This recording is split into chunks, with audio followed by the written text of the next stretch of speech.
yang sebaik-baiknya oleh Allah Subhanahu wa taala, dan keluarga yang tinggalkan mudah-mudahan diberikan kesabaran oleh Allah Subhanahu wa taala. Al-Fatihah. A'udzu billahi minasyaitonir rajim. Bismillahirrahmanirrahim. Alhamdulillahi rabbil alamin arrahmanir rahim maliki yaumiddin. إياك نعبد وإياك نستعين اهدنا الصراط المستقيم صراط الذين أنعمت عليهم غير المغضوب عليهم ولا الضالين آمين. Berikutnya kami persilahkan kepada beliau Syekh Thaha untuk memulai kajian kita. Wa ala fadilati Syekh Thaha Ramadan falyatafaddal nabda hadhihi ad-durus. أعوذ بالله من الشيطان الرجيم. بسم الله الرحمن الرحيم. الحمد لله رب العالمين، والصلاة والسلام على من علمنا وعلم الكون كله. اللهم صل وسلم وزد وبارك على النبي المصطفى وعلى آله وصحبه وسلم. أحييكم بتحية الإسلام. السلام عليكم ورحمة الله تعالى وبركاته. وعليكم السلام ورحمة الله وبركاته. طبتم وطاب سعيكم وممشاكم وتبوأتم من الجنة منزلا، اللهم آمين. ما زلنا مع الحديث الرابع عشر. تفضل يا شيخ نقرأه مرة أخرى. Nah, beliau tadi memulai dengan basmalah, hamdalah dan salawat. Lalu beliau menyapa kita semua yang hadir serta mendoakan kita semua. Beliau mendoakan kebahagiaan bagi kita di dunia, dan beliau juga mendoakan pada kita semua, mudah-mudahan kata beliau kelak kita bisa berkumpul di surga Allah sebagaimana Allah kumpulkan kita di tempat ini. Kita masih berada di hadis yang ke-14. Qala al-Imam an-Nawawi rahimahullahu ta'ala wa nafa'ana bihi wa bi'ulumihi fid dharain amin. Al-hadits ar-rabi'u 'ashar.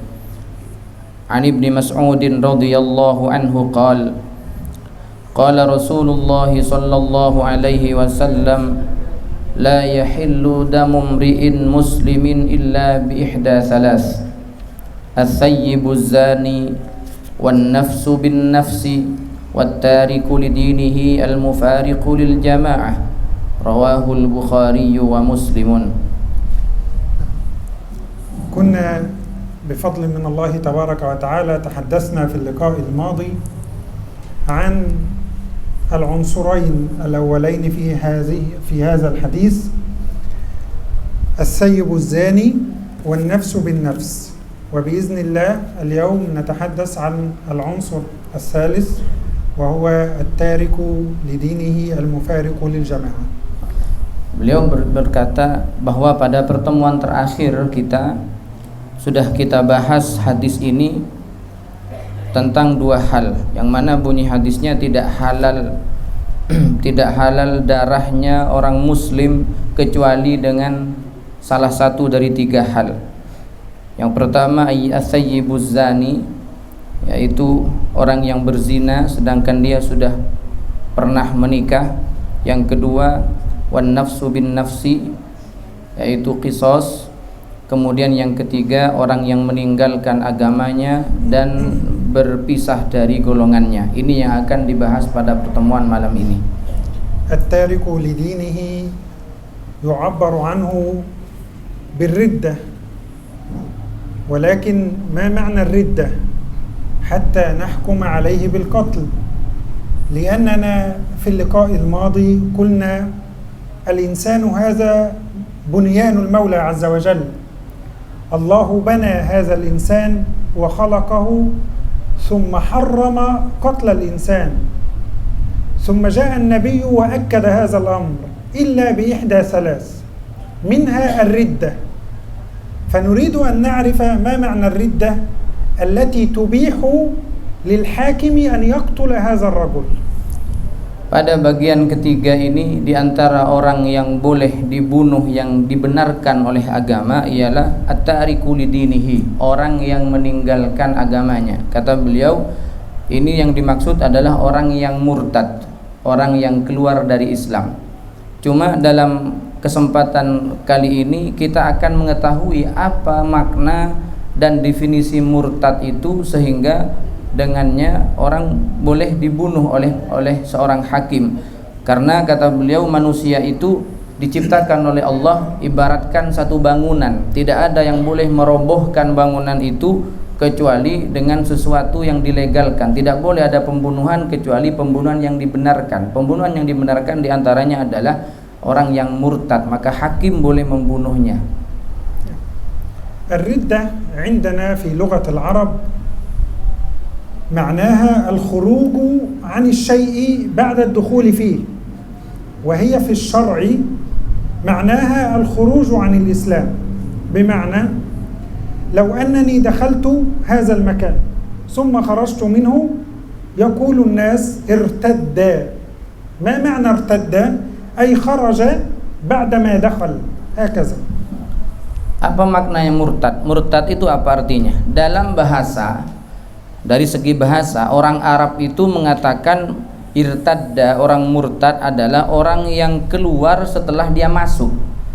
Itu namanya murtad dari segi bahasa. Sama kata beliau, kalau kita masuk ke tempat ini lalu nanti kita keluar, itu dalam bahasa Arabnya disebut dengan murtad. Tapi dalam syariat, dalam Islam, murtad itu artinya orang yang keluar dari agama Islam, itu murtad. بعدما علمنا أن الإنسان إذا دخل في الإسلام ثم ارتد عن الإسلام هل يقتل أم لا يقتل؟ هذا الأول. الثاني، من الذي يقتله؟ نأخذ الأول. Ada dua hal yang ingin disampaikan kata beliau. Ada dua pertanyaan. Hukumnya orang yang keluar dari Islam, orang yang murtad, apakah dia mendapatkan hukuman bunuh atau dibunuh atau tidak? Kalau memang dia mendapatkan hukuman mati, siapa yang boleh menghukum dan menvonis hukuman mati itu? Kita akan mulai dari yang pertama. في المذاهب الفقهية الأربعة حكموا على من ارتد عن الإسلام إجماعا بالقتل، فيقتل من ارتد عن الإسلام بإجماع الفقهاء رجلا كان أو امرأة، بخلاف مذهب الإمام أبي حنيفة النعمان قال لا، المرأة المرتدة لا تقتل. وهذه الكلمة فتحت لنا بابا كبيرا للاجتهاد، وبهذا القول اجتمع علماء هذا العصر، ومنذ أكثر من 100 عام اجتمعوا.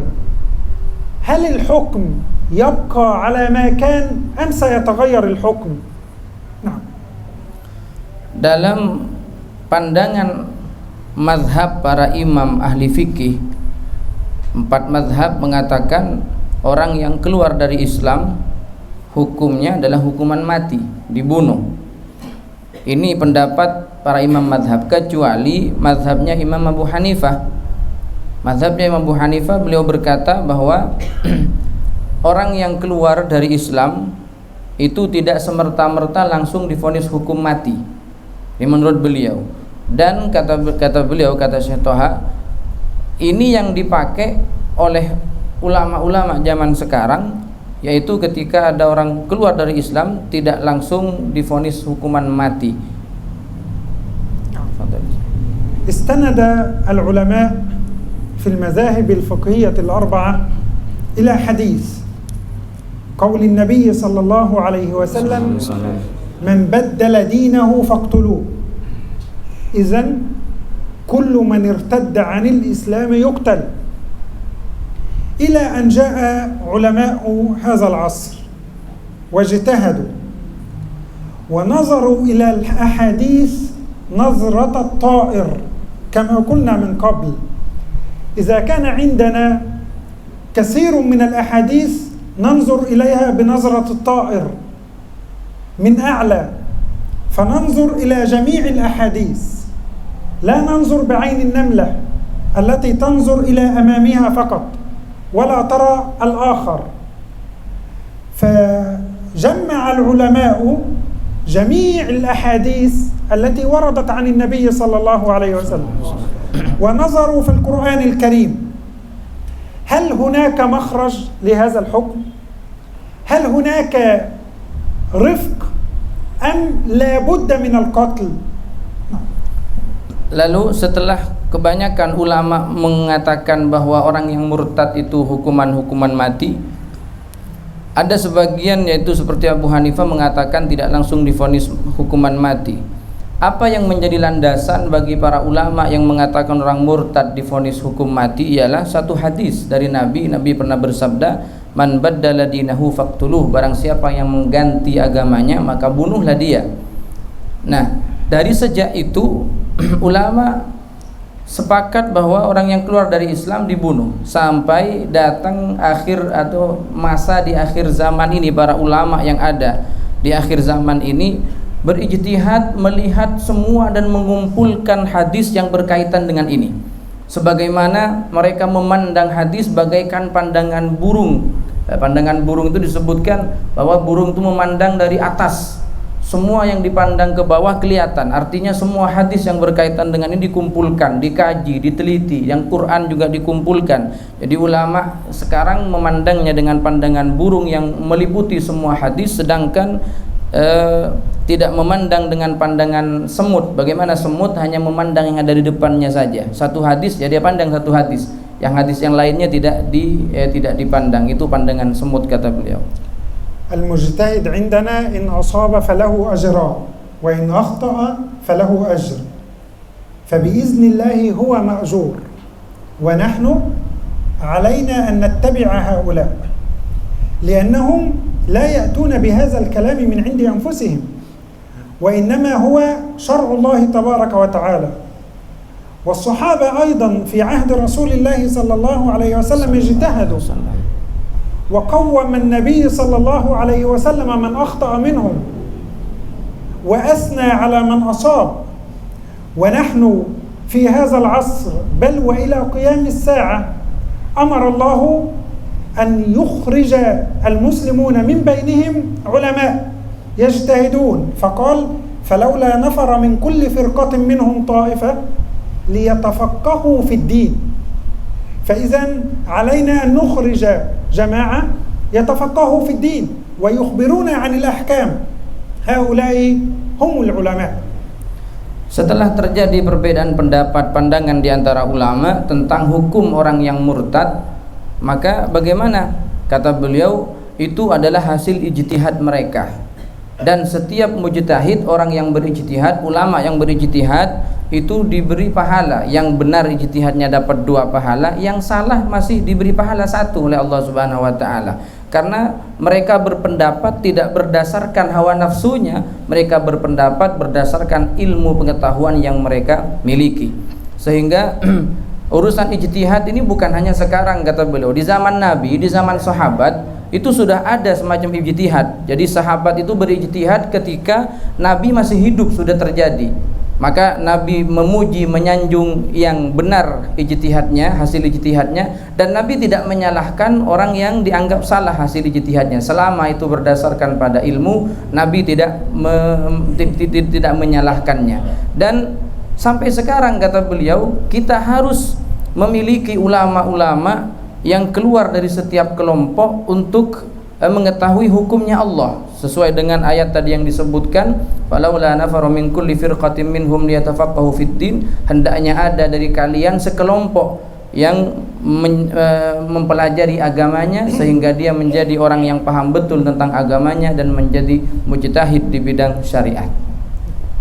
Nazara haula'i al-ulama ila al-Qur'an al-Karim wa qalu hal warada fil Qur'an al-Karim ayah taqul بأن المرتد يقتل أو هل وردت آيات في القرآن الكريم تتحدث عن المرتد هذا، فوجدوا آيتين في القرآن الكريم تتحدث عن المرتد.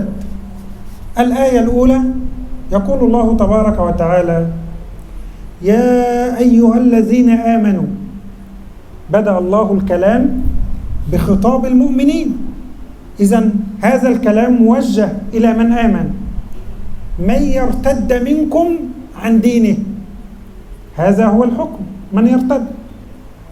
من يرتد منكم عن دينه فسوف يأتي الله بقوم يحبهم ويحبونه أذلة على المؤمنين أعزة على الكافرين يجاهدون في سبيل الله ولا يخافون لومة لائم ذلك فضل الله يؤتيه من يشاء والله واسع عليم.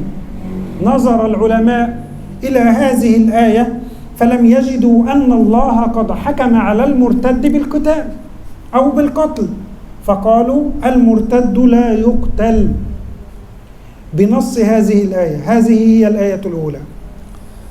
Ulama kemudian mencoba mendalami tentang dalil-dalil yang berbicara tentang orang murtad yang keluar dari Islam, dimulai dari Al-Quran. Apakah ada ayat-ayat dalam Al-Quran yang secara spesifik, secara khusus membahas tentang hukuman bagi orang murtad? Maka ditemuilah 2 ayat yang berbicara tentang itu. Di antaranya tadi ayat yang berbunyi ya ayyuhalladzina amanu may yartadda minkum an dinihi fasawfa ya'tillahu biqaumin yuhibbuhum wa yuhibbunah ila akhiril ayat. Barang siapa, hai orang-orang yang beriman, kata beliau di sini khitabnya yang diajak berbicara oleh Allah adalah orang yang beriman, orang yang punya iman dalam hatinya. May yartadda minkum an dinihi, barang siapa yang murtad keluar dari agamanya, fasawfa ya'tillahu biqaumin yuhibbuhum wa yuhibbuna, maka Allah akan ganti dengan satu kaum yang mana kaum itu yuhibbuhum wa yuhibbuna, dia mencintai Allah dan Allah cinta kepadanya. Alhasil dari ayat ini yang ditemukan ini tidak ada hukuman secara spesifik, secara jelas bahwa orang yang keluar dari Islam itu harus dibunuh. Berdasarkan ayat ini tidak ada hukuman secara jelas bahwa orang murtad harus dibunuh. Al-ayat tsaniyah, wa man yartadid minkum an dinihi, wa man yartadid minkum an dinihi fayamut wa huwa kafir. نص الآية صريح فأولئك حبطت أعمالهم في الدنيا والآخرة وأولئك أصحاب النار هم فيها خالدون. أين القتل؟ لم يذكر المولى عز وجل في هذه الآية أيضا أن من يرتد عن دينه يقتل، فاستند العلماء إلى هاتين الآيتين وقالوا من ارتد عن دينه لا يقتل بنص الآيات القرآنية، ولكن الله أجل عقابه للآخرة فقال فأولئك حبطت أعمالهم وأولئك أصحاب النار. هكذا قال الله تبارك وتعالى. Ayat kedua yang berbicara tentang orang murtad ialah firman Allah, wa may yartadid minkum an dinihi, barang siapa yang murtad di antara kalian dari agamanya, keluar dari agamanya, maka fayamut wa huwa kafirun, sampai mati dia masih dalam kondisi kafir, faulaika habitat a'maluhum fid dunya wal akhirah. Semua amal baiknya gugur, tidak ada hitungannya. Di saat dia waktu jadi orang muslim, begitu dia murtad sampai mati masih jadi orang murtad, dia semua amal baik yang dilakukan di masa Islamnya gugur semuanya, tidak ada nilainya. Dan wa ulaika ashabun nar, mereka nanti di akhirat divonis sebagai penghuni neraka. Kalau kita lihat ayat ini, kata beliau juga secara tegas tidak ada hukuman mati bagi orang yang murtad. Wa nazaru aidan ila sunnah, hal qatala an-nabiy sallallahu alaihi wasallam murtaddan? Qalu nabhas, fawajadu anna a'rabiyan جاء إلى النبي صلى الله عليه وسلم وبايعه على الإسلام، ثم مكث هذا الرجل في المدينة المنورة مع رسول الله صلى الله عليه وسلم، ثم مرض فظن أن مرضه بسبب إسلامه وبسبب أنه في المدينة المنورة، فذهب إلى النبي وقال أقلني يا رسول الله، يعني أنا أريد أن أرتد أو أنا أريد أن أنقض هذه البيعة، فلم يلتفت إليه النبي ولم ينقض هذا العهد، فجاء الرجل إليه مرة ثانية ولم يطاوعه النبي صلى الله عليه وسلم، وجاء إليه في المرة الثالثة ولم يرد عليه النبي صلى الله عليه وسلم، ثم لما وجد الرجل أن النبي لا يرد عليه خرج من المدينة، فقال النبي صلى الله عليه وسلم: المدينة كالكير تنفي خبثها، فكل خبيث يخرج من المدينة، فقد أراحنا الله منه، خرج بكفره وخرج بردته. هل طلب النبي صلى الله عليه وسلم من أصحابه أن يلحقوا بهذا الرجل ويقتلوه؟ لا، إذن النبي لم يقتل مرتدا. المدينة كالكير، الكير يعني الكير هذا يعني المنفاخ الذي ينفخ فيه الحداد. لو كان هناك صدأ على الحديد يضعه في النار، فلكي يشعل النار يأتي بمنفاخ يعني يخرج منه الهواء ويشعل النار. نعم. Paham nggak kira-kira ini? Nah, alhamdulillah. Setelah kita lihat ayat Al-Quran yang berbicara tentang orang murtad keluar dari Islam, dua ayat tidak ada yang secara tegas mengatakan bahwa hukum orang murtad itu dibunuh dan hukuman mati, tidak. Setelah itu kita pindah, kita lihat dari hadis, dari sunnah. Ada satu pertanyaan, pernahkah Rasulullah itu menghukum mati orang yang keluar dari Islam? Pernah enggak?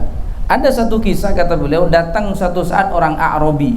Orang A'rabi ini orang Arab yang tinggal di pedesaan, datang ke Rasulullah, dia masuk Islam di hadapan Rasulullah, berbaiat kepada Rasulullah. Masuk Islam, lalu dia tinggal di Madinah. Beberapa hari setelah masuk Islam dia sakit, dan dia mengira bahwa sakitnya itu gara-gara dia masuk Islam. Jadi pikiran dia, wah saya gak cocok masuk Islam berarti. Jadi karena setelah masuk Islam itu sakit dia. Akhirnya dia datang ke Rasulullah, berkata, ya Rasulullah, saya ingin membatalkan baiat saya ingin keluar dari Islam karena gak cocok saya jadi orang Islam, ini buktinya saya sakit. Nabi tidak peduli, tidak menjawab. Pulang lagi orang ini, lalu datang lagi yang kedua kalinya, Rasulullah, saya ingin membatalkan baiat saya ingin keluar dari Islam. Datang yang ketiga kalinya, Nabi tetap tidak menjawab, tapi dia tiba-tiba keluar dari Madinah, meninggalkan kota Madinah. Lalu Nabi berkomentar bahwa kota Madinah, kata Nabi, di Madinah ini seperti kalkir, ya, seperti kalau kita lihat di di tukang pandai itu ada satu alat yang khusus mengeluarkan kotoran besi, mengeluarkan kotoran besi. Kata beliau, Madinah ini seperti itu, yaitu tidak akan betah tinggal di dalamnya kotoran dan sampah, yaitu sampah manusia bagaikan sampah yang tidak beriman, tidak akan betah tinggal di kota Madinah. Maka lihat itu, orang yang sudah masuk Islam dan murtad, dia tinggalkan kota Madinah dengan kemurtatannya, dengan kekafirannya. Apakah setelah orang itu murtad Nabi nyuruh sahabat untuk membunuh orang itu? Enggak, ternyata dibiarkan begitu aja oleh Nabi, tidak disuruh bunuh. Ini berarti Nabi tidak membunuh orang yang keluar dari Islam. وبينما النبي صلى الله عليه وسلم جالس إذ وجد مجموعة من المسلمين فقال ما بال هؤلاء، فأرسل رجلا وقال اذهب إلى هناك وانظر ماذا يحدث ثم أخبرني. فذهب إلى هناك فوجد امرأة مقتولة، فجاء وأخبر النبي صلى الله عليه وسلم، فقال لهم النبي صلى الله عليه وسلم لما قتلتموها؟ إنها لا تقدر على القتال. فأخذ العلماء من هذا الحديث أن من ارتد عن الإسلام وكان ضعيفا لا يقتل، لأن النبي رأى أن هذه المرأة ضعيفة لا تستطيع أن تغير نظام الدولة، ولا تستطيع أن تخرج على العلماء، ولا تقاتل المسلمين، ولذلك نهاهم. فقالوا هنا نفرق بين من خرج من الإسلام ومن خرج على الإسلام. تفضل. Juga pada satu kesempatan Nabi melihat beberapa orang Islam berkumpul. Ada sekelompok orang berkumpul. Akhirnya Nabi mengutus satu orang untuk bertanya apa gerangan yang terjadi yang membuat mereka berkumpul. Ternyata begitu dilihat oleh utusan Nabi ini, ada seorang perempuan terbunuh. Maka dilaporkan kepada baginda Nabi, ada seorang perempuan dibunuh ya Rasul. Nabi bertanya, apa sebabnya dibunuh orang itu? Ternyata hadil mar'ah kharajat anil Islam. Ternyata orang perempuan ini keluar dari agama Islam. Maka Nabi mengingkari dan Nabi marah karena ketika ada orang membunuh seseorang karena keluar dari Islam. Kenapa? Karena perempuan ini bukan siapa-siapa. Dia keluar dari Islam tidak mempengaruhi orang lain. Dia keluar hanya di dirinya berdasarkan keinginan diri sendiri. Dia bukan penguasa, dia bukan orang yang bisa berperang, tidak bisa mempengaruhi orang lain juga ikut keluar dari Islam. Jadi dia hanya sendiri yang keluar dari Islam. Dia orang yang lemah, perempuan yang lemah. Maka kata beliau, dari sini, dari peristiwa ini, ulama kemudian melihat dan membedakan antara orang yang keluar dari Islam dan orang yang keluar untuk memusuhi Islam. Jadi ada orang keluar sekedar keluar begitu saja, ada orang yang keluar dari Islam sekaligus ingin memusuhi Islam. Itu harus dibedakan nanti sehingga hukumnya juga berbeda. Bal innal ulama nazaru fil Qur'ani fawajadu ayatan fil Qur'ani taqul la ikraha fi ad-din. Idhan law kharaja insanun min ad-din نكرهه على الدخول في الإسلام أو نقتله هذا إكراه. نعم.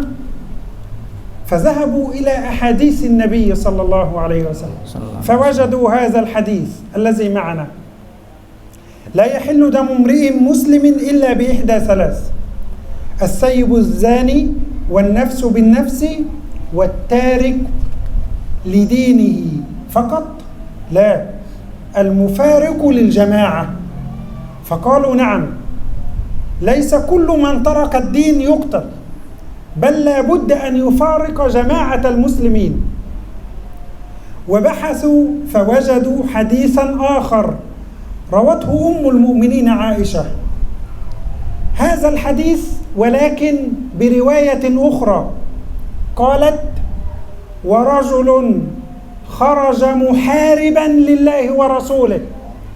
إذن فهمنا معنى الردة بمعنى آخر، ألا وهي أن كل من ارتد عن الإسلام أعاب في الدين الإسلامي واستهزأ بشريعة الإسلام وكان سببا في ترويع الآمنين ونشر الخوف والرعب والفزع والخروج على جماعة المسلمين، هذا يقتل. أما من خرج سالما لا يستهزئ بالدين ولا يقاتل ولا يحارب المسلمين فهو إلى الله تبارك وتعالى. Baik, setelah itu melihat lagi ulama kepada ayat yang ada dalam Al-Quran, maka ditemuilah ayat la ikraha fiddin, tidak ada paksaan dalam beragama. Termasuk dalam hal ini kata beliau, orang yang sudah masuk Islam lalu dia keluar dari Islam, apakah kita harus memaksa dia lagi untuk masuk Islam lagi? Karena sudah keluar. Maka kata beliau di sini termasuk tidak boleh kita memaksa dia setelah dia keluar dari Islam. Tetapi dua hal tadi yang harus kita pahami. Orang yang keluar dari Islam, dia hanya sekedar keluar saja, tidak mempengaruhi apa-apa. Karena ulama selain melihat ayat itu, hadis yang ada bersama kita ini, hadis yang ke-14 ini, wattariku lidinihi, orang yang meninggalkan agamanya, tidak titik di situ. Seandainya hanya titik di situ berarti semua orang murtad dibunuh. Tapi ada lanjutannya, al-mufariqu lil jamaah, orang yang murtad dan mufariq lil jamaah, yaitu orang yang berusaha untuk memecah belah Islam. Jadi mempengaruhi orang lain. Dia keluar dari Islam dan ngajak-ngajak orang lain, bahkan memecah belah Islam. Dan kemudian membuat fitnah kepada Islam, bahkan dia memerangi Islam setelah dia keluar dari Islam. Ini kata beliau, orang semacam ini yang dibunuh. Murtad yang semacam ini yang dibunuh. Keluar dari Islam, dia mempengaruhi orang lain, bahkan memusuhi Islam, memecah belah Islam, al-mufariq lil jamaah.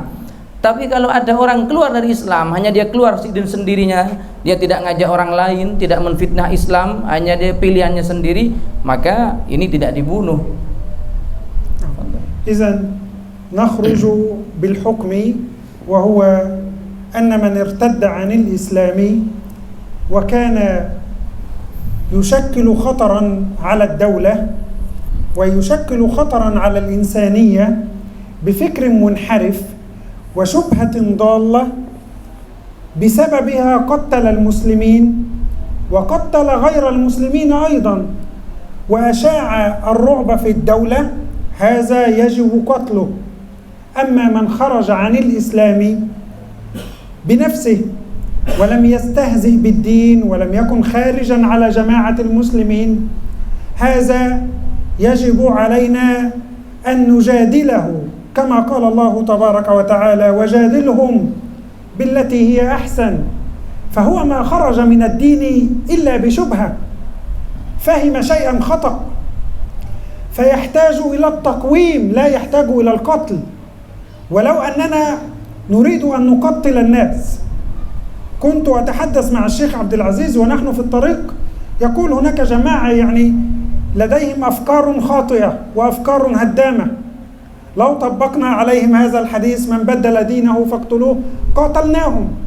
ولكن يجب أن نحاربهم بالفكر وبالعقل وبالقرآن وبالسنة، هكذا تكون المجادلة. Jadi dari sini kata beliau kita bisa memahami makna murtad yang sebenarnya yang sampai divonis mati. Murtad yang seperti apa? Yaitu orang yang keluar dari Islam, kemudian dia istihza biddin, dia melecehkan Islam, setelah keluar dari Islam melecehkan Islam, membuat kegaduhan di tengah-tengah umat Islam, membuat fitnah terhadap Islam sehingga banyak orang terpengaruh karena ucapan dia, keluarnya dia, banyak orang juga ikut keluar, bahkan membuat kegaduhan di negara tertentu yang dia tempati. Maka orang murtad yang semacam ini yang divonis atau yang boleh untuk dibunuh. Nah, adapun orang yang keluar dari Islam karena kemauan sendiri, dia tidak mempengaruhi orang lain, itu biasanya hanya disebabkan karena kesalahpahaman dalam memahami agama, sehingga dia ragu, ini Islam benar apa enggak misalnya. Ketika dia ragu, dia mencoba keluar.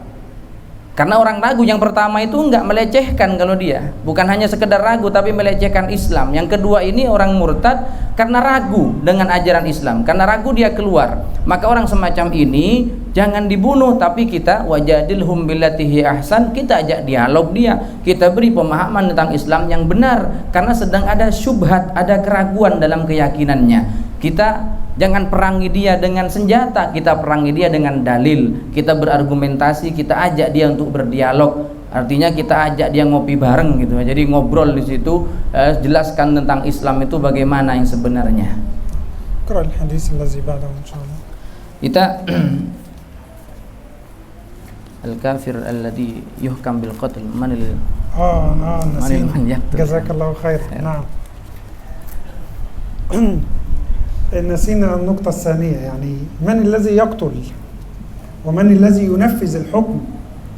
عندنا من بدل دينه فاقتلوه، فوجدنا رجلا خرج على جماعة المسلمين وأخذ يقاتلهم ويستهزئ بالدين. من الذي يقتله؟ الذي يقتله هو الحاكم أو من ينوب عنه فقط. لا يحق لجماعة المسلمين فرادى أو جماعات أن يقيموا عليه هذا الحد، بل الذي يقيم عليه هذا الحد السلطة المختصة بهذا الأمر، الحاكم أو من ينوب عنه، ما نسميه السلطة التنفيذية. نعم. Nah, kalau tadi orang murtad yang melecehkan agama kemudian membuat fitnah terhadap agama Islam, mereka lah yang divonis untuk dihukum mati. Sekarang pertanyaannya, lalu siapa yang melaksanakan hukuman mati itu? Kata beliau, yang berhak menghukum dia mati, menvonis dia hukuman mati ialah al-hakim, penguasa. Jadi kalau penguasa menvonis dia dihukum mati, ya hukum mati. Kalau bukan penguasa, orang biasa, baik atas nama perorangan atau atas nama kelompoknya, tapi dia tidak punya kekuasaan dalam satu negara, jangan coba-coba membunuh orang itu. Jangan coba-coba membunuh orang itu, apalagi kita di sini. Bahaya dengan alasan ini murtad, ini bunuh saja mari kita. Ini bisa berbahaya. Jadi sekali lagi yang punya otoritas untuk memvonis hukuman mati dan sekaligus menghukum dia mati, mengeksekusi dia adalah pemerintah setempat atau orang yang diberi wewenang oleh pemerintah untuk melaksanakan hukuman tersebut. Kita akan lanjutkan hadis yang ke-15. Al-haditsul khamisu asyar. An Abi Hurairah radhiyallahu anhu anna Rasulullah sallallahu alaihi wasallam qala: Man kana yu'minu billahi wal yawmil akhir falyaqul khairan aw liyasmut, wa man kana yu'minu billahi wal yawmil akhir falyukrim jarahu, wa man kana yu'minu billahi wal yawmil akhir falyukrim dhaifahu rawahul Bukhari wa Muslim. هذا الحديث له سبب، يعني ما سبب قول النبي لهذا الحديث؟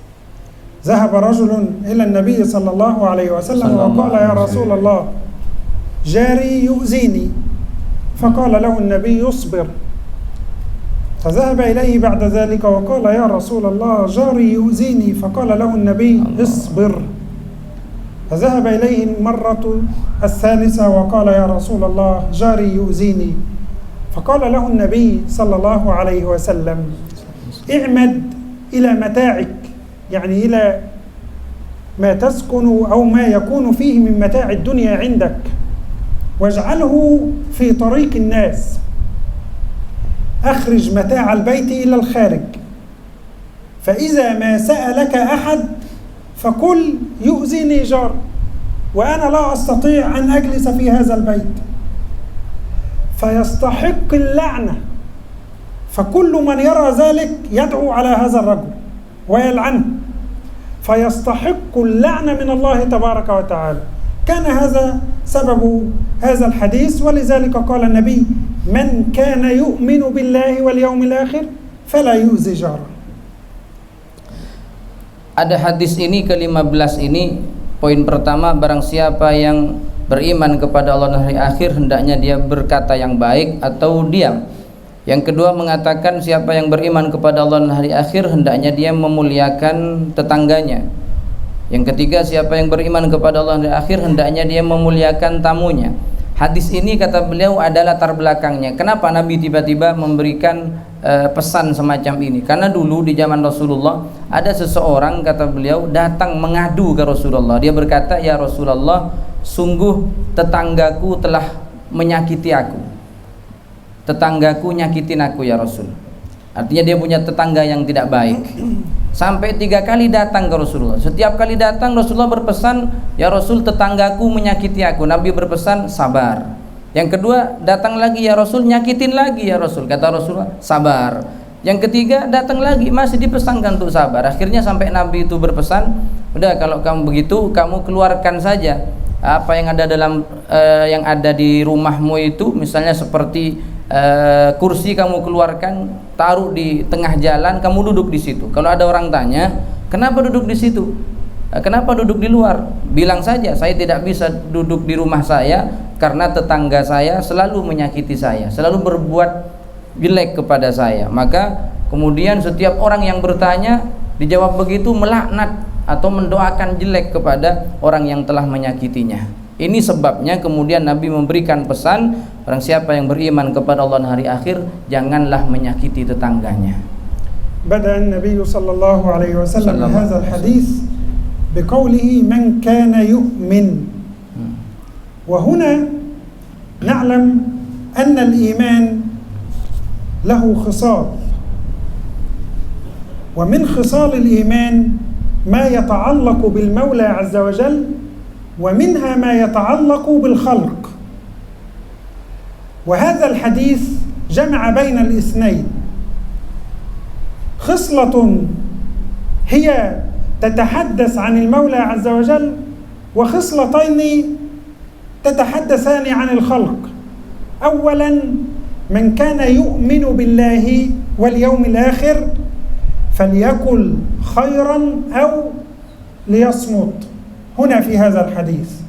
وفي حديث آخر فليقل خيرا أو ليسكت، وإن شاء الله سنفرق بين يسكت ويصمت. هذا خاص بالمولى عز وجل.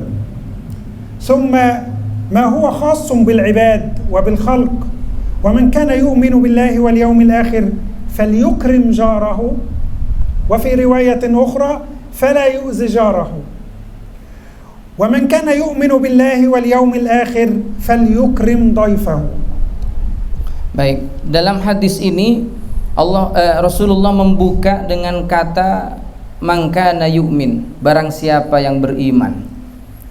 Ketahuilah kata beliau bahwa iman itu memiliki dua dimensi, yaitu yang pertama berkaitan dengan Allah dalam hadis ini. Yang kedua berkaitan dengan makhluk, artinya kesempurnaan iman seseorang itu kalau sudah dua dimensi ini dia miliki semua. Yang pertama berkaitan dengan Allah. Sempurnanya iman seseorang apabila dia mampu berkata baik atau lebih baik dia diam dengan menggunakan kata yasmut. Dalam riwayat hadis yang lain disebutkan liyaskut, nanti akan disebutkan perbedaannya yasmut dan yaskut. Yang kedua, barang siapa yang beriman kepada Allah dan hari akhir hendaklah dia memuliakan tetangganya. Dalam hadis yang lain disebutkan hendaklah dia tidak menyakiti tetangganya. Dan ini berkaitan dengan makhluk. Jadi berperilaku kita yang berkaitan dengan makhluk, dengan orang lain. Yang ketiga, siapa yang beriman kepada Allah hari akhir hendaklah dia memuliakan tamunya. Ini juga berkaitan dengan makhluk atau berkaitan dengan sesama manusia. يقول النبي من كان يؤمن بالله واليوم الآخر. هنا أيضا نقف. كان يكفي قول النبي صلى الله عليه وسلم من كان يؤمن بالله فقط. فلماذا قال من كان يؤمن بالله واليوم الآخر؟ يقول أهل العلم لأن للعبد يومين، يوم للعمل ويوم للجزاء.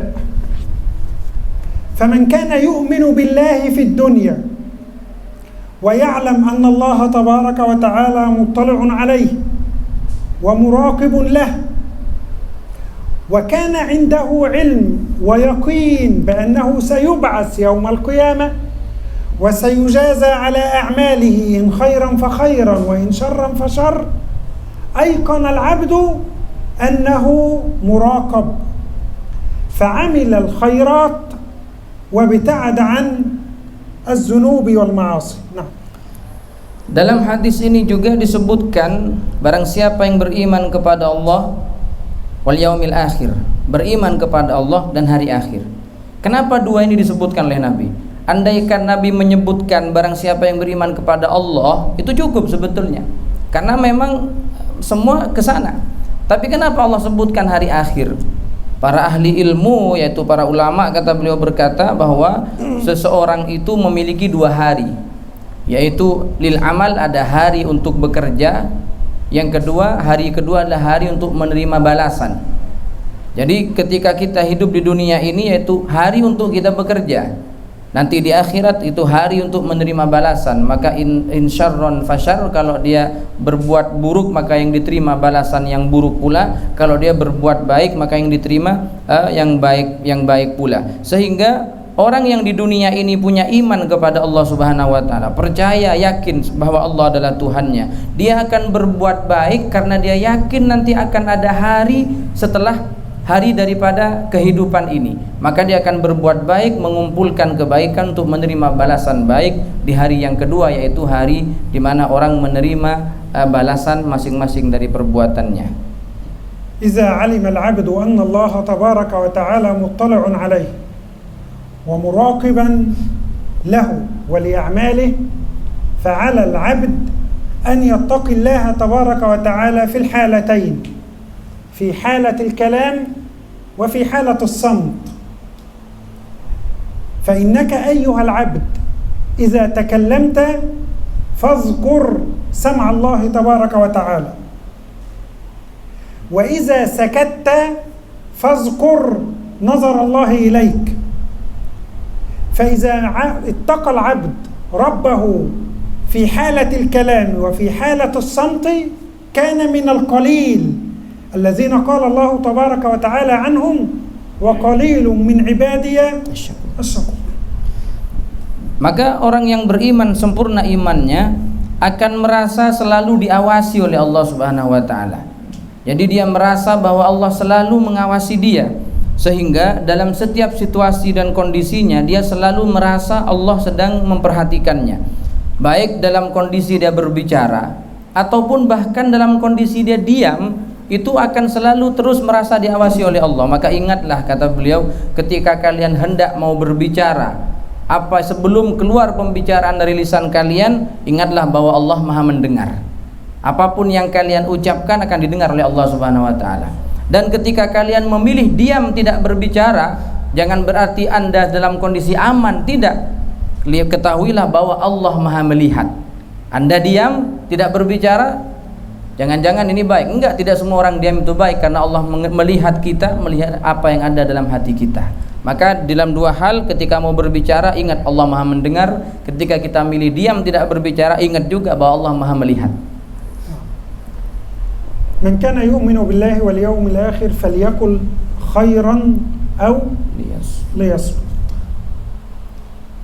عندما يكون الكلام قبيحا وشرا عليك أن تصمت، فالصمت هنا خير من الكلام، وإذا كان الكلام خيرا فإياك أن تصمت، فالصمت هنا ذنب وبدعة.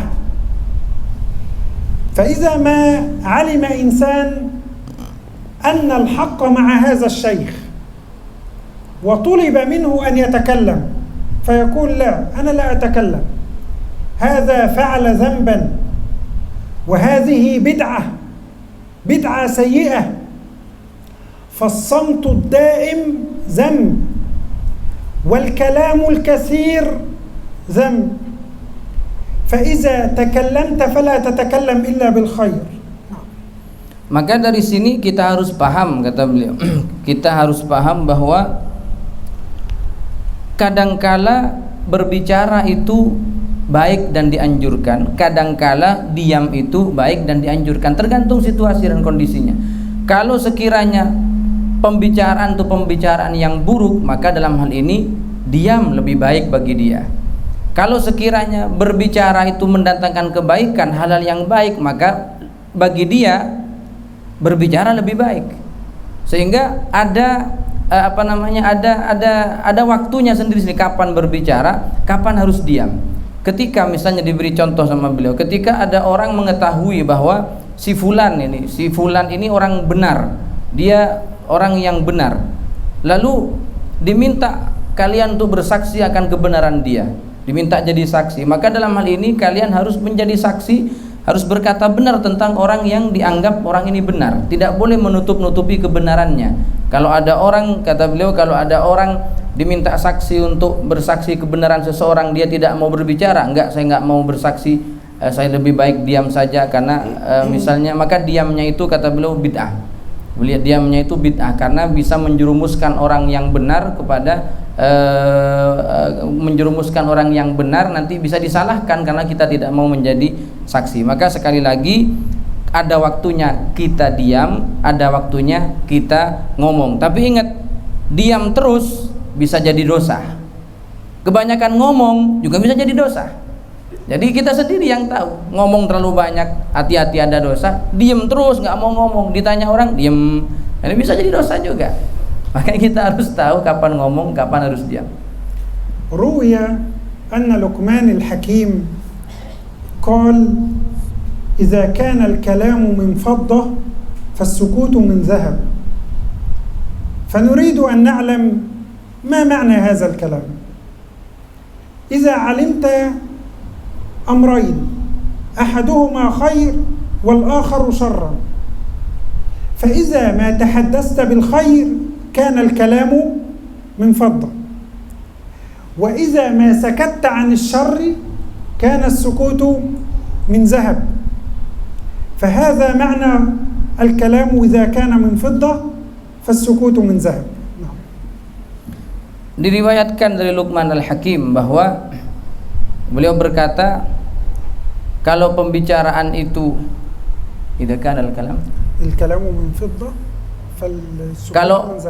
kalau pembicaraan itu terbuat dari perak, maka diam lebih baik.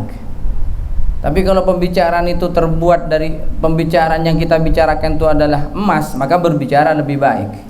Maka kita harus mengetahui, artinya kalau kita berbicara itu akan berdampak kebaikan, maka berbicaralah karena itu emas. Tapi kalau kita berbicara itu tidak ada kebaikan dari apa yang kita bicarakan, maka diamlah karena itu bukan emas yang berharga bagi kita. 'Ala al-insani an yukhalifa hawahu. 'Ala al-insan an yukhalifa hawahu. ما معنى هذا الكلام؟ هذا الكلام معناه جسده لنا أمير المؤمنين عمر بن عبد العزيز. كان يتكلم ذات يوم فرقت قلوب المؤمنين ونزلت الدموع من أعينهم، وأصبح الناس مقبلين عليه، فلما رأى ذلك أمسك عن الكلام. هو يتحدث قال الله وقال الرسول. لماذا أمسك عن الكلام؟ وجد في نفسه أن ما يخرج ليس لله وإنما لإعجاب الناس به، فأمسك عن الكلام.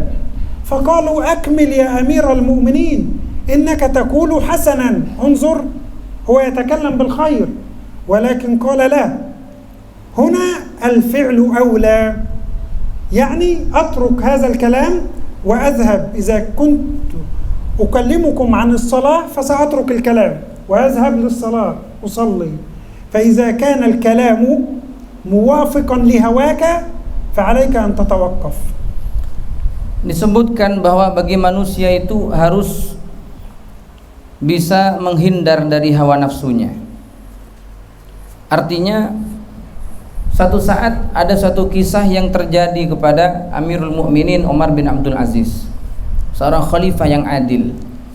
Beliau satu saat berpidato di hadapan orang banyak, dan dari ceramah dan pidatonya itu banyak orang terpengaruh. Ada yang sampai menangis sejadi-jadinya ketika beliau sedang berpidato, hingga akhirnya ada sesuatu dalam hati beliau. Tiba-tiba di saat orang menikmati ceramah dan pidatonya, banyak yang menangis terpengaruh oleh ucapan beliau. Tiba-tiba beliau menghentikan ceramahnya di pertengahan, sehingga orang mengatakan, wahai Amirul Mukminin, lanjutkan pidatonya, engkau telah berkata perkataan yang baik sehingga kami semua terpengaruh. Maka kata beliau, tidak, saya tidak akan berucap, saya tidak akan berkata-kata lagi setelah ini, karena tadi ketika kalian semua menangis karena pidato saya, dalam hati saya ada niatan bahwa ceramah saya ini untuk membuat kalian menangis, untuk mengatakan ini saya bisa membuat hati Anda terpengaruh. Maka beliau merasa ini adalah ajakan dari hawa nafsunya. Maka beliau berkata, setelah ini perkataan saya lebih baik saya tidak berkata dan lebih baik saya diam, karena ini akan mencelakakan diri saya. آخر شيء إن شاء الله نختم بهذا ونكمل الحديث إن شاء الله في اللقاء القادم حتى لا نطيل عليكم. وجدنا في الرواية الأولى من كان يؤمن بالله واليوم الآخر فليقل خيرا أو ليصمت، وفي الرواية الأخرى من كان يؤمن بالله واليوم الآخر فليقل خيرا أو ليسكت. هل هناك فرق بين السكوت والصمت؟ نعم، بينه لنا العرب، فقد كانوا يقولون على الأموال أموال صامتة وأموال ناطقة. ما معنى هذا الكلام؟ لو أن معي روبية، هذه عند العرب يقولون أموال صامتة. هل الروبية تتحدث؟ لا. والجنيه لا يتحدث، والدولار لا يتحدث، الذهب والفضة لا يتحدثون، فهذه أموال صامتة. فمعنى ذلك أن الصمت معناه عدم القدرة على الكلام. ثم هناك أموال ناطقة، فذهبنا وقلنا لهم ما معنى أموال ناطقة؟ قالوا بهيمة الأنعام، البهائم.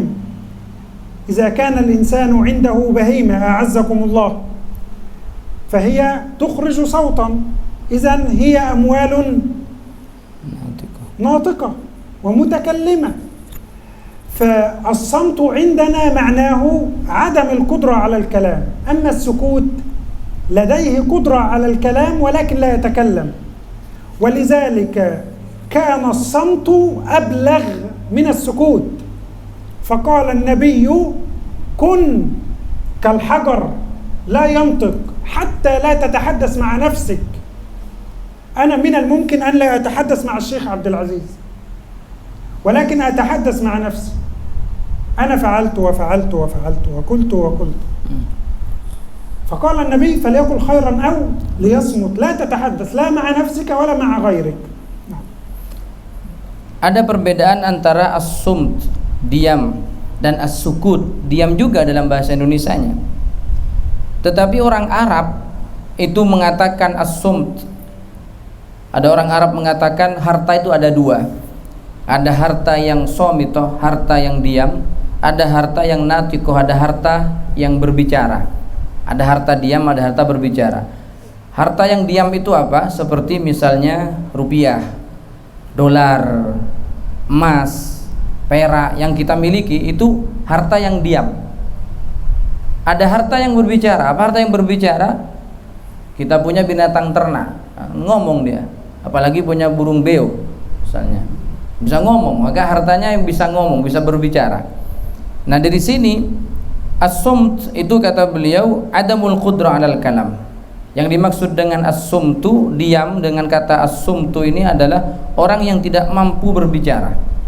Maka kalau dibandingkan dengan kata as-sukut, itu lebih baligh atau lebih lebih bermakna as-sumt, sehingga Nabi dalam hadis yang lain, jadilah kalian itu kal hajar, seperti batu. Bagaimana batu? Jangan berbicara kepada orang lain dan juga sekaligus kepada dirinya sendiri. Kadang ada orang itu nggak ngomong dengan orang lain tapi ngomong dengan dirinya sendiri. Ini juga tidak boleh kalau omongan tidak benar. Misalnya, oh saya kan tidak bicara dengan orang lain, tapi Anda ngomong dengan dirinya sendiri, berkata dalam hatinya, wah saya telah berbuat ini, saya telah punya jasa ini, kalau bukan saya nggak akan begini. Itu ngomong dengan dirinya sendiri. Kalaupun ngomong dengan dirinya sendiri tapi nggak bawa kebaikan, diem juga, nggak usah ngomong walaupun dengan dirinya sendiri. Apalagi dengan orang lain. Ini makna dari sabda Nabi, kun kal hajar, jadilah kalian sebagaimana batu. Bagaimana batu? Sampai ke dirinya sendiri aja dia nggak ngomong kalau tidak membawa kebaikan. Sampai sini kata beliau, ini bagian pertama dari hadis ini. Bagian kedua dan ketiga insya Allah akan dilanjutkan pada pertemuan berikutnya. Baik para hadirin sekalian, apabila ada hal-hal yang mau ditanyakan setelah kita dengarkan bersama tadi, baik berkaitan dengan tema ataupun yang lainnya, dipersilahkan untuk satu orang saja. Untuk satu orang saja. Kita utamakan yang hadir dulu. Kalau nggak ada yang hadir, kita buka pertanyaan dari via online. Karena kalau via online ini ada terus kayaknya. Tapi yang hadir nih, insya Allah paham semua yang hadir. Monggo, ada nggak yang di luar? Nggak apa-apa kalau ada yang mau ditanyakan. Kalau nggak bisa pakai bahasa Arab, pakai Madura nggak apa-apa. Ada, nggak ada? Kalau nggak ada, ayo yang dari online. Oh ya. Saya pernah membaca bahwa zina adalah hutang yang akan diturunkan kepada keturunannya. Jikalau para pelaku zina itu telah bertaubat, bagaimana agar keturunannya itu tidak terjerumus juga dengan perbuatan zina? هذا السؤال للمحاضرة الماضية ما يتعلق بالزنا. قال السائل: قرأنا في بعض الروايات أن الزنا دين. الزنا دين، إذا زنى أصله فسيزني فرعه، وإذا كان الزاني قد تاب على ما كان عليه فكيف يعني فكيف كي لا يكون هذا دينا على أبنائه. إذا تاب الأب على هذا الزنا فكيف كيفية يعني كي لا يزني أبناؤه وأحفاده وفروعه من بعده. نعم.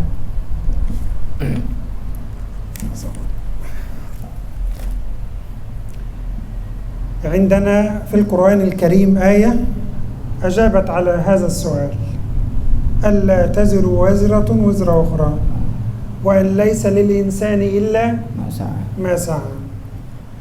يعني أنا لا أحمل ذنب أبي، وابني لا يحمل ذنبي، أنا أخطأت أم ابني؟ أنا، فلماذا يتحمله الابن؟ لا، هذا يعني كلام ضعيف. الصحيح أن الإنسان إذا وقع في ذنب وتاب تاب الله عليه. فإذا ما وقعت في أي ذنب كبير أو صغير فعليك بالتوبة، ومن تاب تاب الله عليه. وكان أيضا هذه التوبة ترفع المؤاخذة في الآخرة إن شاء الله. فأنا وقعت في الذنب، فلو كان الإنسان الذي وقع في الذنب سيفعل هذا بابنه، فلماذا فرض الله العقاب؟ فكنا نكتفي بعقاب الابن والبنت. يعني أنا أزني، العقوبة ستوجد في ابنتي، فلماذا يعاقبني الله ويعاقب ابنتي؟ يعني هذا شيء من الظلم، والله تبارك وتعالى ليس ظالما، بل الله تبارك وتعالى عدل. أنت أخطأت تعاقب، الابن أخطأ يعاقب، ألا تزر وازرة وزر أخرى. هذا موجود في الصحف الأولى أيضا، هذا موجود في صحف إبراهيم وفي صحف موسى، واليهود والنصارى يعلمون بهذا الأمر، يعلمون بأنه لا تزر وازرة وزر أخرى، ويعلمون بأنه ليس للإنسان إلا ما سعى، فليس للإنسان إلا سعيه، إن خيرا فخير وإن شرا فشر. نعم، إذن لا يعاقب الله تبارك وتعالى الإنسان في ابنه ولا ابنته، ولكن يعاقبه في شخصه هو. Nah. Pertanyaannya saya ulang lagi. Ada yang bertanya pada pertemuan kemarin karena berkaitan dengan zina, yang baru bisa dijawab dan bisa disampaikan pertanyaannya ialah ada ungkapan bahwa zina dain. Perbuatan zina itu ibaratkan hutang. Artinya orang yang pernah berzina maka nanti anak keturunannya juga akan berzina. Apakah benar ungkapan ini atau bagaimana kita menyikapi? Beliau menjawab bahwa perbuatan zina itu sebuah perbuatan dosa. Maka ingat ada 2 ayat dalam Al-Quran, kata beliau, bahwa seseorang itu tidak menanggung dosanya orang lain. Ketika bapaknya yang berzina, maka dosanya tanggung bapaknya, anaknya tidak ikut-ikutan berdosa. Dan juga disebutkan wa laysa lilisani la mas'ah, seorang itu tidak akan mendapatkan kecuali apa yang dia perbuat. Kalau dia yang berbuat maka ditanggung dia sendiri.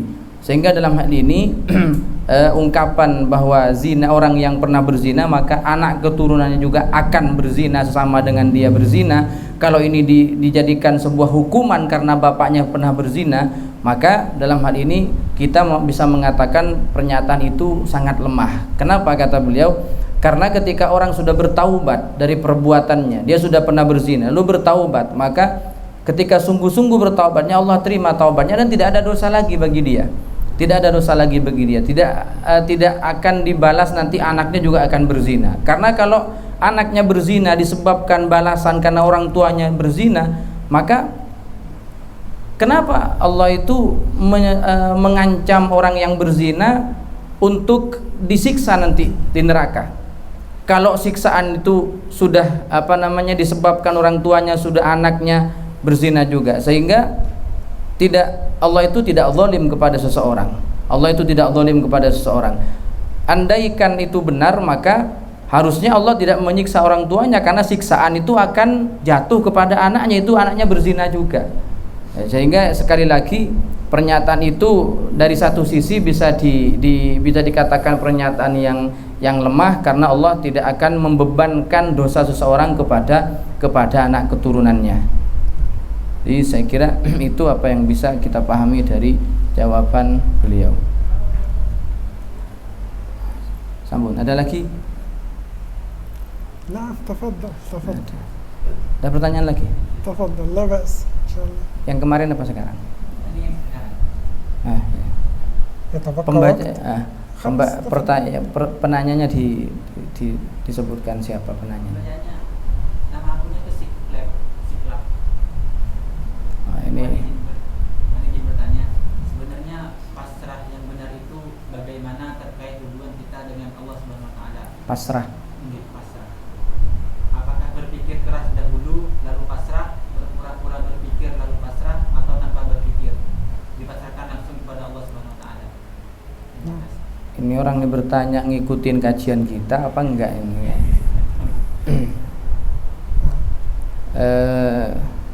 Siapa yang bertanya? As-sa'il ismuhu Siklep. يعني نشكره أولا وجزاه الله خيرا يعني لأنه اسمه سيد Siklep. نعم يعني بمعنى يعني السائل هو اسمه Siklep. نعم يعني جزاك الله خيرا يعني ya Siklep. نعم.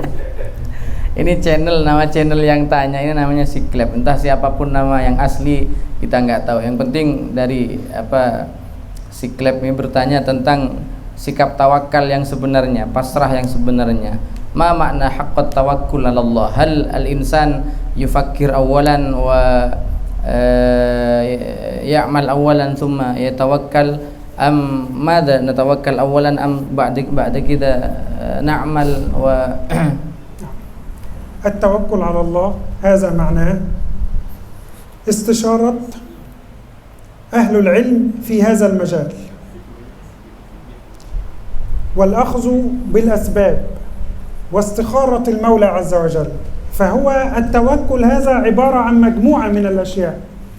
أنا أريد أن أدخل في شيء، في مشروع معين. هذا المشروع يحتاج إلى التوكل على الله. ما معنى التوكل على الله؟ التوكل على الله معناه أولا دراسة علمية لهذا المشروع. ثانيا مشاورة أهل العلم، أسأل من يعمل في هذا الاختصاص يعني ما هي نتائجه الإيجابية وما هي السلبية وما غير ذلك. ثم بعد ذلك أستخير المولى عز وجل، ثم أتوكل على الله وأبدأ في المشروع. هذا معناه التوكل. أما هناك شيء يسمى التواكل، والتواكل هذا معناه الجلوس وعدم الأخذ بالأسباب وعدم سؤال أهل العلم وعدم استشارة، بمعنى أصح عدم إكمال المهمة. وإكمال المهمة هذه لا بد لها من أركان، وهذه هي أركانها.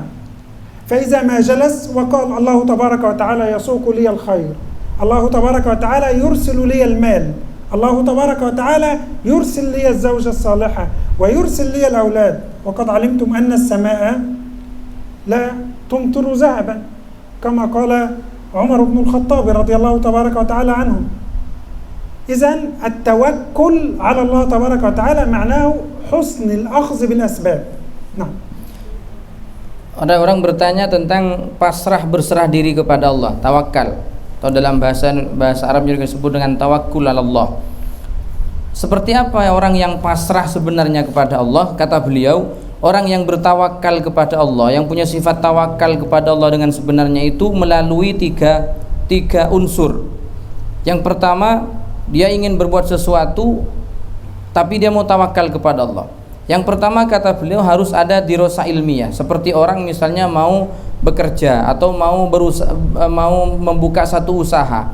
Apakah dia berpikir dulu baru tawakal atau bagaimana?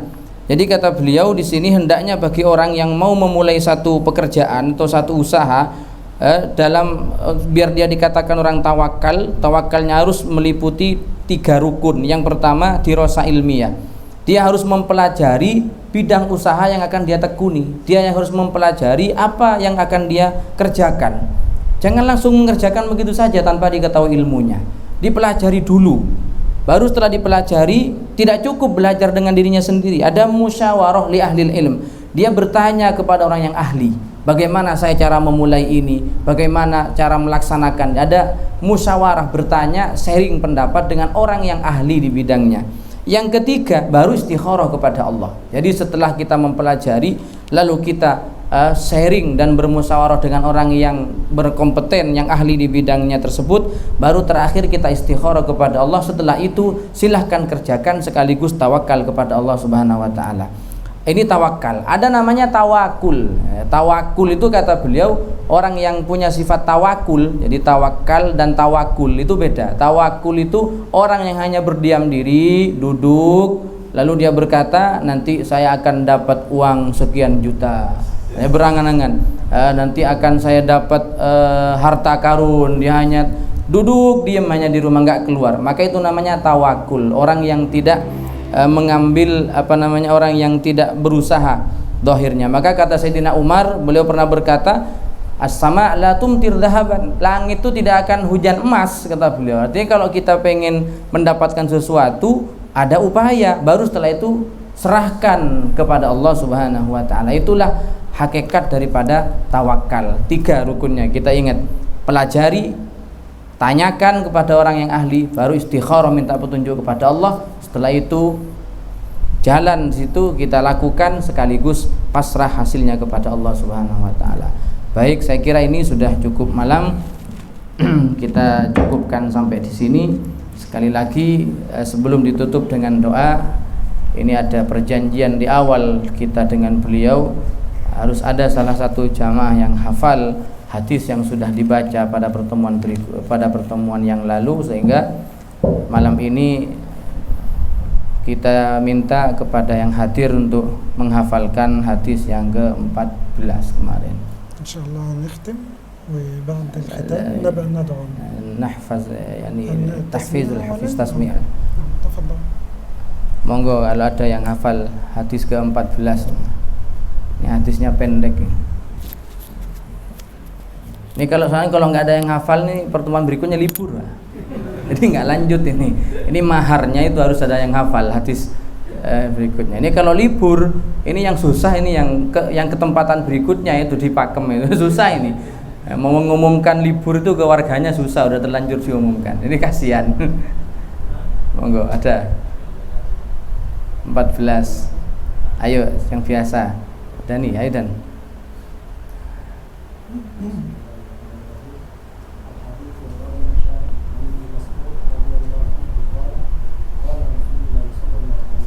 Sallallahu alaihi wasallam.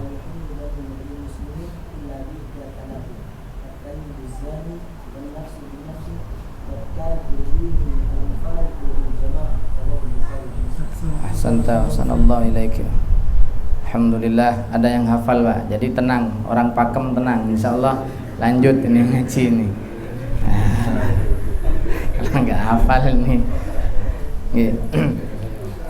Alhamdulillah.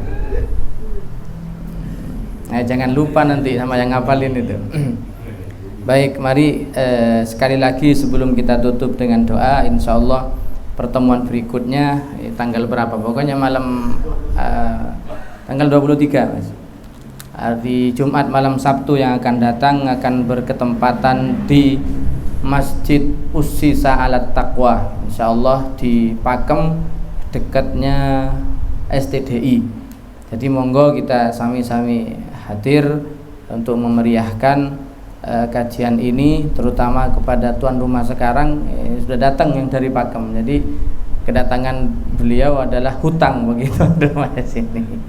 Kita ta'awanu 'alal birri wat taqwa. Insyaallah berikutnya kita akan jadwal ulang, siapapun sekali lagi yang berkenan berketempatan untuk menjadi tuan rumah kajian hadis Arba'in Nawawiyah ini setiap malam Sabtu, monggo bisa diajukan, baik itu ditempatkan di rumah, di halaman, di masjid atau di mana saja, yang penting tempatnya cocok untuk ngaji.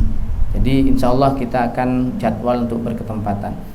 Sebelum ditutup doa khatmul majlis, beliau juga ingin mendoakan almarhumah yang baru meninggal. Secara khusus kita amini di majlis ini doa lil mutawaffa ala fadilati syekh. Naam. Hadir ya Sidi. Fadal ud'u lana, ud'u lahu laha. La hadratak ya. Fadal. Ud'u laha bil mikrofon. Ismuha Leha. Liha. اللهم ربنا لك الحمد والشكر كما ينبغي لجلال وجهك ولعظيم سلطانك. آمين. اللهم صل وسلم وبارك على سيدنا محمد صلى الله عليه وسلم. وعلى آله آمين. وصحبه وسلم. اللهم إنا نسألك بأسمائك الحسنى وصفاتك العلى واسمك الأعظم الذي إذا دعيت به أجبت وإذا سئلت به أعطيت. Ya. اللهم إنا نسألك يا ربنا أن تغفر للمرحومة Liha. لها. اللهم اغفر لها وارحمها. اللهم عافها واعف عنها. Amin. اللهم اجعل هذا اليوم خير أيامها وهذه الليلة خير لياليها يا رب العالمين. اللهم افسح لها في قبرها مد بصرها. اللهم اجعل قبرها روضة من رياض الجنة ولا تجعله حفرة من حفر النار يا رب العالمين. Amin. اللهم نقها من الذنوب والخطايا كما ينقى الثوب الأبيض من الدنس. اللهم باعد بينها وبين خطاياها كما باعدت بين المشرق والمغرب. اللهم أبدلها دارا خيرا من دارها وولدا خيرا من ولدها وعشيرة خيرا من عشيرتها. اللهم أكرم نزلها وأحسن ضيافتها. اللهم إنا نستودعك إياها فاغفر لها يا رب العالمين. اللهم أبدل سيئاتها حسنات.